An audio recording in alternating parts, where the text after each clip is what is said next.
വീഴ്ചയിൽ നിന്നാണ് എല്ലാവരും എല്ലാതും പഠിക്കുന്നത്. ദേ ഞാനും. ഒന്നും കാട്ടൂലേ.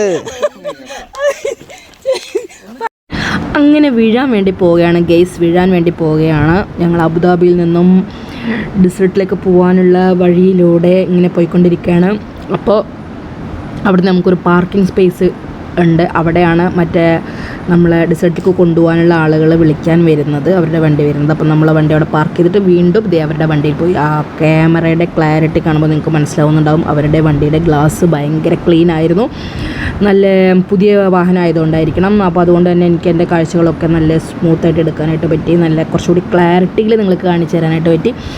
സോ നമ്മൾ അതിലിങ്ങനെ പോയിക്കൊണ്ടിരിക്കുകയാണ്. അപ്പം പറഞ്ഞു വന്നത് എന്താണെന്ന് വെച്ച് കഴിഞ്ഞാൽ, ലൈഫിൽ നമ്മൾ ഒരുപാട് അനുഭവങ്ങൾ കൊണ്ട് എന്താണ് പറയുക, പുതിയ പുതിയ അനുഭവങ്ങൾ അനുഭവിച്ചുകൊണ്ടിരിക്കുന്ന ആളുകളാണ് പലരും. പല വീഴ്ചകളിൽ നിന്നുമാണ് ഒരുപാട് പാഠങ്ങൾ പഠിക്കുന്നത്. അത് ജീവിതത്തിൻ്റെ പല വിധത്തിലുള്ള അനുഭവങ്ങളിൽ നിന്നുള്ള വീഴ്ചകളായിരിക്കാം.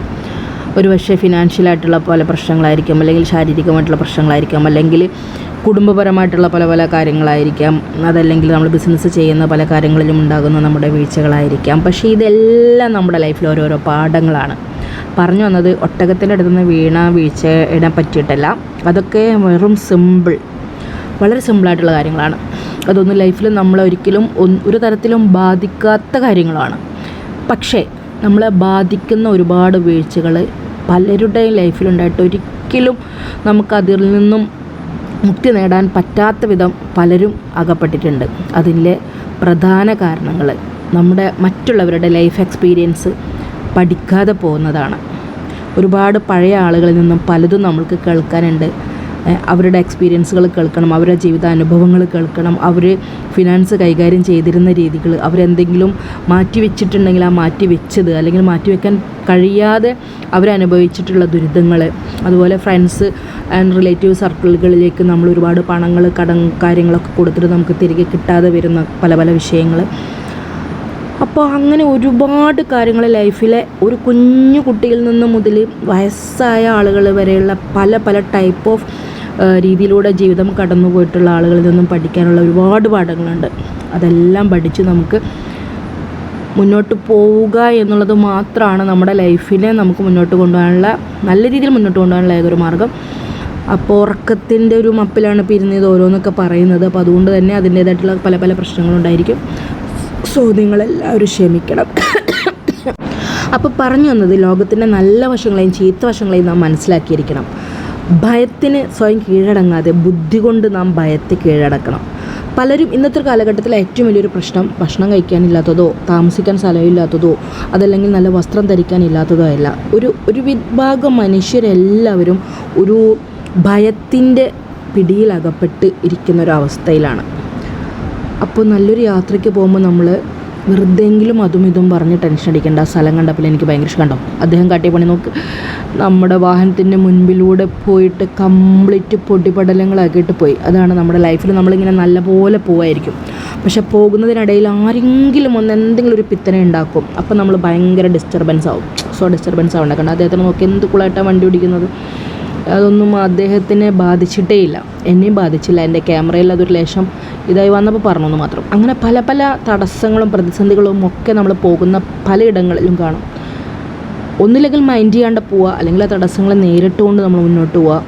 അതല്ലെങ്കിൽ പ്രതികരിക്കേണ്ട ഇടങ്ങളാണെങ്കിൽ നമ്മൾ പ്രതികരിക്കുക. നമുക്ക് ആവശ്യമില്ലാത്ത, നമ്മളെ ബാധിക്കാത്ത കാര്യങ്ങളാണെന്നുണ്ടെങ്കിൽ ഇഗ്നോർ ചെയ്യുക. മറ്റുള്ള ആളുകൾക്ക് വല്ലാത്ത രീതിയിൽ ബാധിക്കുന്ന പല സംഭവങ്ങളുമാണ് നമ്മളെ കൺമുൻപിൽ കാണുന്നത്. അവരത് നിസ്സഹായമായിട്ട് നിൽക്കുകയാണെന്നുണ്ടെങ്കിൽ നമ്മൾക്ക് കഴിയാവുന്ന തരത്തിൽ നമ്മളെ സംസാരം കൊണ്ടോ, നമ്മളെ പ്രവൃത്തി കൊണ്ടോ, നമ്മളെ നോട്ടം കൊണ്ടോ, നമ്മളെ വാക്കുകൊണ്ടോ, എന്തുകൊണ്ടെങ്കിലും നമുക്കതിനെ പ്രതിരോധിക്കാൻ കഴിയുകയാണെങ്കിൽ അങ്ങനെ പ്രതിരോധിക്കാം. സോ നമ്മളിപ്പോൾ ആ ഒരു ക്യാമലിൻ്റെ പോർഷനിലേക്ക് പോയിക്കൊണ്ടിരിക്കുകയാണ്. അപ്പോൾ ഈ ഒരു ഭാഗങ്ങളിലൊക്കെ എത്തുമ്പോൾ നമുക്കൊരു പ്രത്യേക ഒരു ഫീലിങ്സ് ആണ് കേട്ടോ. അത്യാവശ്യം നല്ല എന്താണ് പറയുക, ഒരു വിജനമായിട്ടുള്ളൊരു സ്ഥലമാണ് താനും. എന്നാൽ അവിടെ ഇങ്ങനെ കുറച്ച് പാർട്ടീഷൻസൊക്കെ ചെയ്തിട്ട് ഒട്ടകങ്ങൾക്ക് താമസിക്കാനുള്ള പല പല ഏരിയകളൊക്കെ ആക്കി തിരിച്ചേക്കുന്നതാണ്. അവിടെ മൊത്തം ഇതുപോലെയുള്ള ഫാമുകളാണ്, ക്യാമൽ ഫാമുകളാണ്. ക്യാമൽ ഫാം എന്ന് പറയാൻ പറ്റുമെന്ന് എനിക്കറിയാൻ പാടില്ല. ക്യാമലുകൾ താമസിക്കുന്ന ഇടങ്ങളാണ്. സോ അപ്പോൾ അവരുടെ ഇങ്ങനെ അടുത്തെത്തി. മരുഭൂമിയിലെ രാജാക്കന്മാരാണ് ഇവർ. അവരുടെ അടുത്തെത്തിയപ്പോൾ എൻ്റെ അഹമ്മദിയാണ് പിന്നീടൊക്കെ സംഭവിച്ചത്. കാരണം എന്താ വെച്ചാൽ നമ്മൾ അവർക്ക് തീറ്റ കൊടുക്കാനായിട്ട് അവിടെയുള്ള ആൾ നമുക്ക് കയ്യിൽ തന്നു. ഞങ്ങളതൊക്കെ ഇങ്ങനെ കുറേശ്ശെ ഇങ്ങനെ കൊടുത്തു. അപ്പോൾ അത് കഴിഞ്ഞ് വീണ്ടും ആഗ്രഹം, ഓക്കെ ഞാൻ അടുത്തത് വരട്ടെ എന്നും പറഞ്ഞിട്ട്. അപ്പോൾ അദ്ദേഹം എന്ത് പറ്റിയെന്നൊരു പാവം പിടിച്ച ആളാണ് കേട്ടോ. ഞാൻ അതിലേക്ക് വീഡിയോ ഇതിലെടുത്തിട്ടുണ്ടായിരുന്നു. ഇതിലിപ്പോൾ എഡിറ്റ് ചെയ്യണതിലൊന്നും വല്ലാണ്ട് കാണുന്നില്ല, നോക്കട്ടെ. അപ്പോൾ വീണ്ടും അദ്ദേഹം തന്നു. സോ ഞാനത് വീണ്ടും വാങ്ങി. ഇക്കയാണെങ്കിൽ കാലൊക്കെയാണ് പിടിക്കുന്നത്. വീഡിയോ എടുക്കുന്ന ആളാണ് കേട്ടോ, നോക്കി. ഇതാണ് പരിപാടി, ക്യാമറമാനാണ്. അപ്പോൾ അത് അദ്ദേഹമാണ്. അപ്പോൾ എനിക്കതിങ്ങനെ തന്ന് കാണിച്ചു തന്നു, ഇങ്ങനെ പിടിച്ചാൽ മതി എന്നൊക്കെ പറഞ്ഞിട്ട്. ഇതൊക്കെ ഫോട്ടോ ആണല്ലോ ഓടിച്ചോന്. അത് കഴിഞ്ഞിട്ട് തീറ്റ കൊടുക്കുകയാണ്. അപ്പോൾ ഫോട്ടോ എടുക്കുന്ന തിരക്കൊക്കെ കൂടിയിട്ട് അതിൻ്റെ ആ ഒരു ചുണ്ടിൻ്റെ പോർഷൻ എൻ്റെ മേലെ തട്ടിയപ്പോൾ എനിക്ക് എന്തോ ഒട്ടും ഇഷ്ടപ്പെട്ടില്ല. സോ ഞാൻ എണീറ്റപ്പോൾ ഞാനൊരു കാലിലാണല്ലോ എൻ്റെ വെയിറ്റ് താങ്ങുന്നത്. എനിക്കപ്പോൾ ആ വെയിറ്റ് പിടുത്തം കിട്ടിയില്ല. സോ ഞാൻ വീണുപോയി. പിന്നെ അവിടെ കലവിലാന്ന് ചിരിയും കാര്യങ്ങളൊക്കെ ആയിരുന്നു. അപ്പോൾ വീണ്ടും അങ്ങനെ നമ്മൾ തോറ്റ് പിന്മാറാൻ പാടില്ലല്ലോ. അപ്പോൾ വീണ്ടും കൊടുക്കട്ടെ, തട്ടിയിടുകയാണെങ്കിൽ തട്ടിയിടണം എന്ന് പറഞ്ഞ് ഇരുത്തം മാറ്റി ഞാൻ നിന്നിട്ട് കൊടുക്കലായി. ഇത്തിരി നല്ല കുട്ടിയായി. ഇങ്ങനെ എന്തൊക്കെയോ പറയുന്നുണ്ട്. അപ്പോൾ വീണ്ടും അദ്ദേഹം വീണ്ടും പുല്ല് തന്ന് നമ്മളവരെ തീറ്റിച്ചു. നമുക്ക് പണ്ടത്തെ മരുഭൂമിയൊക്കെ ഇങ്ങനെ വീഡിയോയിലും ടി വിയിലൊക്കെ കണ്ടിട്ടുള്ളൊരു എക്സ്പീരിയൻസ് ഇല്ലേ, അതേപോലെ എനിക്ക് അവിടെ എത്തിയപ്പോൾ അതുപോലെ അവരെ ഒട്ടകത്തിനെ നോക്കുന്ന ആളുകളെയും ഒക്കെ കണ്ടപ്പോഴത്തേനും എന്തോ ഒരു ഭയങ്കര ഫീലിങ്സ് ആയിട്ടോ. ഞാൻ അവരുടെ വീട്ടുകാരെയും വീടും ഇവരിനി ഇവിടുന്നൊക്കെ വീട്ടിലേക്ക് പോകുമ്പോഴത്തെ അവരുടെ ഒരു സന്തോഷം ഒക്കെയാണ് കേട്ടോ മനസ്സിലാക്കിയത്. അവർക്കൊരു കുടുംബം കഴിയാൻ, ഒരു താമസിക്കാനൊരിടം, ഭക്ഷണം കഴിക്കാനും കുറച്ച് ഡ്രസ്സുകളും ഇതിനു വേണ്ടിയിട്ടല്ലേ ഇപ്പോൾ ഈ ഒരു മരുഭൂമിയിൽ ഇങ്ങനെ വന്ന് ഇതുപോലെയുള്ള വലിയ മൃഗങ്ങളെയൊക്കെ നോക്കി ഇങ്ങനെ നിൽക്കുന്ന. അപ്പോൾ അവരുടെ ഒരു ഡ്രസ്സും ഇതുമൊക്കെ കാണുമ്പോൾ തന്നെ മനസ്സിലാക്കാൻ പറ്റും അവരെത്രത്തോളം ഇതിനൊരു എഫേർട്ട് എടുത്തിട്ട് നിൽക്കുന്ന ആളുകളാണെന്ന്. സോ ഇങ്ങനെയും ഒരുപാട് പേരുണ്ട്. ഇത് അപ്പുറത്ത് കണ്ടോ ഒരാൾ എന്തോ വലിച്ചിട്ട് പോകുന്നുണ്ടോ. അപ്പോൾ അവരുടെയൊക്കെ ഒരു ലൈഫ് എന്ന് പറയുന്നത് ഭയങ്കര എന്താണ് പറയുക, സ്ട്രഗിൾ ചെയ്തിട്ടുള്ള ലൈഫാണ്. നമ്മളൊക്കെ എത്ര ഭാഗ്യവാന്മാരാണ്. എന്നിട്ടും നമുക്കൊന്നിലൊരു സന്തോഷം കണ്ടെത്താൻ പറ്റാതെയും പരിഭവവും പരാതിയും ഒക്കെ ആയിട്ട് ഇങ്ങനെ നടക്കുന്ന ഇതായിട്ടാണ് നമുക്ക് കാണാൻ കഴിയുന്നത്.